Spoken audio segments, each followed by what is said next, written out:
Do you have a hard time with math? Number 1. Sit nearer to the board or the teacher. But do not sit here in front because you will always be copying every time and you're always asked to recite.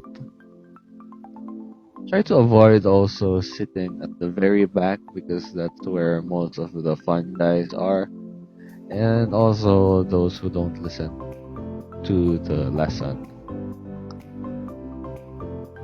And it's also a hard time to see the formulas on the board, which can really affect quizzes.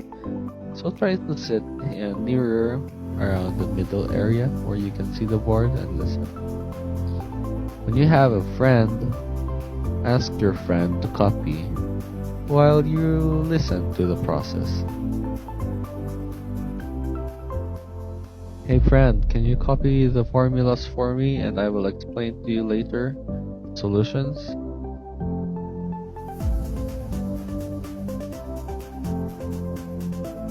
The nice thing with having a friend is you can exchange analysis and notes.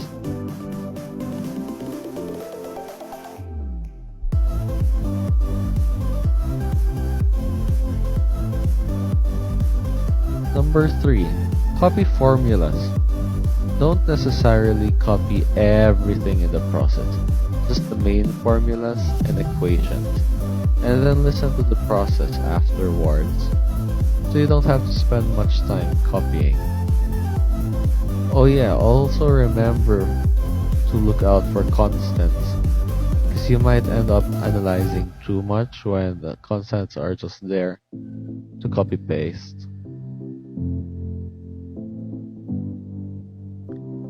Again, listen to the process. Don't try to memorize everything. There are many solutions to the same answer. You will know this when you go to number 5, experimenting with the formulas. The more you experiment with formulas and try to substitute variables, the more you get to understand how a problem works and how it is solved in different ways.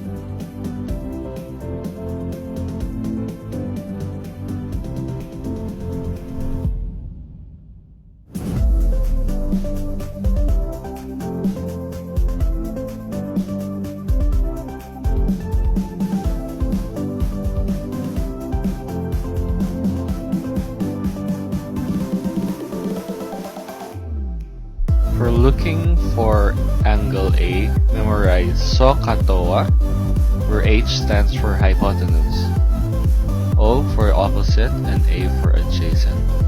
Where you see hypotenuse is not applicable, we go to tan.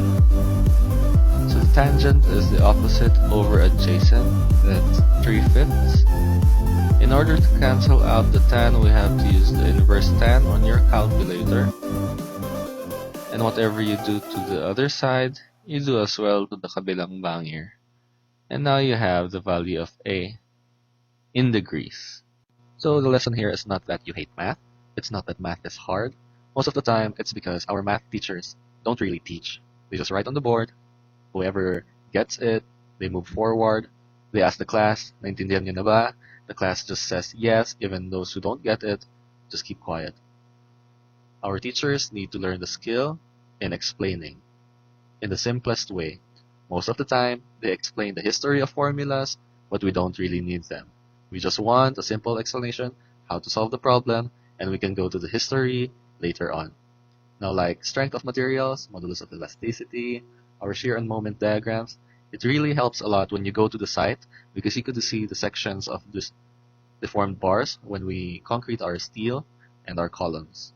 So it's really a big help, especially when you are taking up apprenticeship early.